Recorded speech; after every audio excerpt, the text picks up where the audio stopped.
നിങ്ങളുടെ favourite shows ഇനി ഒരിക്കലും മിസ്സാവില്ല. ഇപ്പോൾ C5 കാണും നിങ്ങളുടെ ഫേവറേറ്റ് ഷോസ് തികച്ചും സൗജന്യമായി.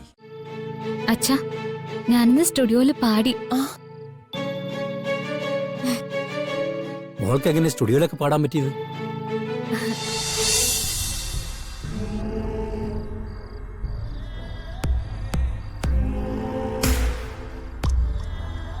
ഇപ്പൊ എങ്ങനെയുണ്ട്? കെട്ടിച്ചമഞ്ഞ് പോയിട്ട് സന്ധ്യ കഴിഞ്ഞിട്ടും അവള് തിരിച്ചെത്തിയില്ലല്ലോ. ഇതാ ഞാൻ പറഞ്ഞത്, കന്നിനെ കയം കാണിക്കരുതെന്ന്. അവൾക്ക് അതിനുള്ള യോഗ്യതയില്ല. ഉണ്ടാക്കാൻ നിങ്ങൾ ശ്രമിച്ചിട്ടും കാര്യമില്ല. അവള് വരുമമ്മേ. ഉത്തരവാദിത്തമുള്ള ഒരാളുടെ കൂടെയല്ലേ പോയിരിക്കുന്നത്. ഉത്തരവാദിത്തമുള്ള ആളോ? ആ നടി നിന്റെ ആരാ? ഇതിപ്പോ പോയ സ്ഥലത്തുനിന്ന് കുറെ വൃത്തികെട്ട ശീലങ്ങളും പഠിച്ചോണ്ട് വന്നോളൂ. നിങ്ങൾ രണ്ടുപേരുടെ അടുത്ത് എന്തും നടക്കും. അവിടുന്ന് ഇവിടുന്ന് കേട്ടത് വെച്ച് എന്നോട് എന്തെങ്കിലും സംസാരിക്കാൻ വന്നോ അവളുടെ ചെവിട് ഞാൻ അടിച്ചു പൊളിക്കും.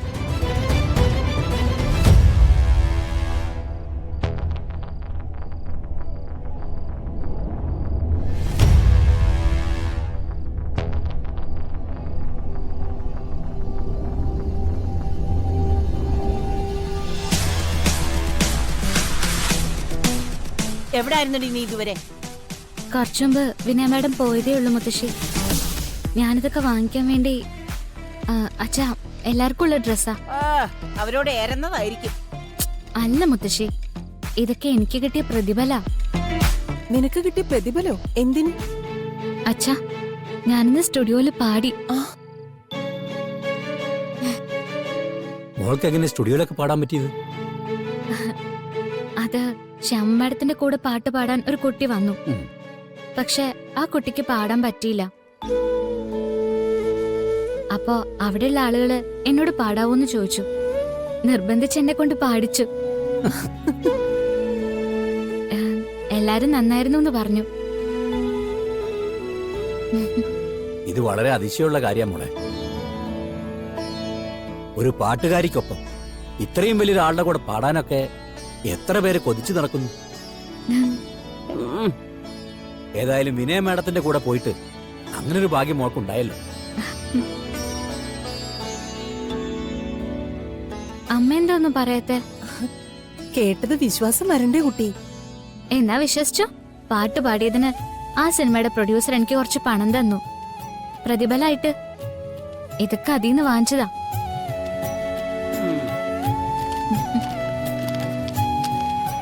ദാച്ചാ, നന്നായി മോളെ. ഒരുപാട് അവഗണനകളുടെ നടുവിൽ നിന്ന് നിന്നെ അംഗീകരിക്കാനും ആരെങ്കിലൊക്കെ ഉണ്ടായല്ലോ. അമ്മ, ദാ. നിന്റെ പാട്ട് സിനിമയിലുണ്ടാവോ? റേഡിയോയിലും ടിവിയിലും ഒക്കെ കാണാനും കേൾക്കാനും പറ്റുമോ? ഉവന്നാ തോന്നുന്നേ. ആഹാ.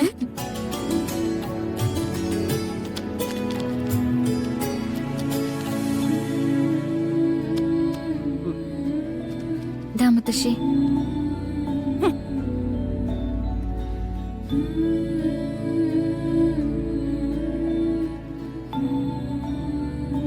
എന്താ അമ്മ ഇത്? എത്ര വലിയൊരു കാര്യം സാധിച്ചാ അവിടെ വന്നിരിക്കുന്നത്.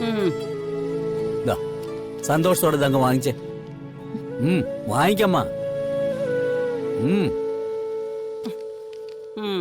ഇനി പാട്ടും കൂത്തൊന്നും പറഞ്ഞ് ഇറങ്ങിക്കോണം. ഇനി അതും കൂടിയേ ഉള്ളൂ.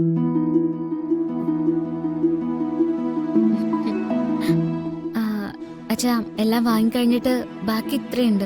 ഇത് അച്ഛന്റെ കയ്യിലിരിക്കട്ടെ. എല്ലാവർക്കും എടുത്തു. നിനക്കെന്താ ഒന്നും എടുക്കായിരുന്നു? എനിക്കൊന്നും വേണ്ട അച്ഛാ. ഇന്നിപ്പോ ഞാൻ അനുഭവിക്കുന്ന ഒരു സന്തോഷമുണ്ടല്ലോ, അതിന്റെ അളവ് ആർക്കും പറഞ്ഞാൽ മനസ്സിലാവില്ല. എന്റെ കഴിവ് അവർ തിരിച്ചറിഞ്ഞില്ല അച്ഛാ. എന്നെ അംഗീകരിച്ചില്ലേ? എന്നെക്കുറിച്ച് നല്ല വാക്കുകൾ പറഞ്ഞില്ലേ? എന്റെ കൃഷ്ണൻ അത്ര എനിക്ക് സാധിച്ചു തന്നില്ലേ? ഒരുപക്ഷെ ഇതായിരിക്കും നിന്റെ വഴി. അച്ഛനറിയില്ല. വിധിയെ തേടി നമ്മൾ പോവില്ലല്ലോ. വിധി നമ്മളെ തേടിയല്ലേ വരാറ്. ഭഗവാൻ കാക്കട്ടെ. ആ, അമ്മയുടെ മോള് വാ. ഒന്ന് ദൃഷ്ടി ഒഴിഞ്ഞിടണം. അവിടെ ആരൊക്കെ നിന്നെ കണ്ണു വെച്ചിട്ടുണ്ടെന്ന് അറിയില്ലല്ലോ. ചെന്നോ ചെന്നോ. അമ്മ അമ്മയുടെ വാക്കുകൾ തള്ളിക്കളയണ്ട. വാ.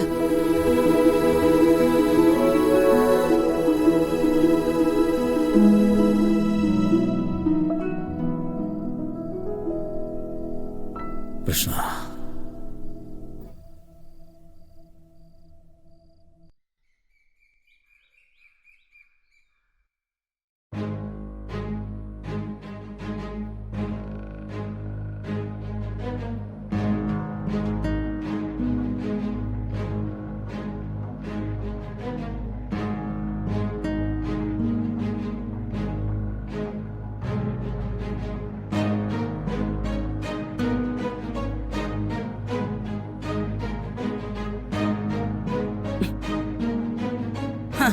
എവിടേക്കടി ഒരുങ്ങിക്കെട്ടി?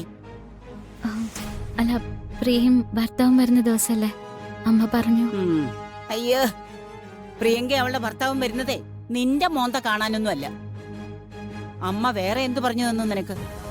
അവന്റെ മുമ്പിൽ ചെന്ന് നിൽക്കാൻ പറഞ്ഞോ? നിന്റെ കഴുത്തി താലി കെട്ടിയത് അവനാണെന്ന് പറയാൻ പറഞ്ഞോ? പറയടി. ഇല്ല മുത്തശ്ശി. നീ ഇവിടെ ഇല്ല. എന്നേക്കുമായി നീ ഇവിടെ നിന്നും പോയി എന്നാണ് വരുൺ മോനോട് ഞങ്ങൾ പറഞ്ഞിരിക്കുന്നത്. അപ്പൊ പിന്നെ അവൻ നിന്നെ കണ്ടാലുള്ള കാര്യം അറിയാലോ. അവൻ നിന്നെ കണ്ട് സത്യം വിളിച്ച് പറഞ്ഞാൽ ഈ കുടുംബത്തെ ആദ്യം വീഴുന്നത് ആരാണെന്ന് അറിയാമോ? ദേവനാരായണൻ. അവനെ കൊല്ലണോടി നിനക്ക്.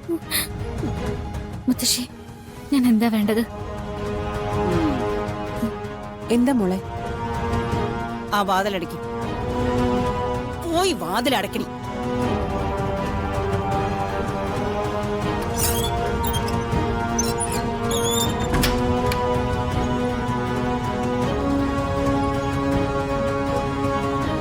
മുമ്പൊരിക്കല് തളർന്നു വീണെന്ന് എന്നോട് മനസ്സിന്റെ സങ്കടം എന്താണെന്ന് ദേവനാരായണൻ ചോദിച്ചപ്പോ കൂട്ടുകാരിയുടെ സങ്കടത്തിന്റെ ഒരു കഥ നീ പറഞ്ഞു. അന്ന് പ്രിയങ്കയോ വരുണോ കൺമുമ്പിൽ ഇല്ലായിരുന്നു. ഇപ്പൊ അവരിങ്ങോട്ട് വരാൻ പോവുക.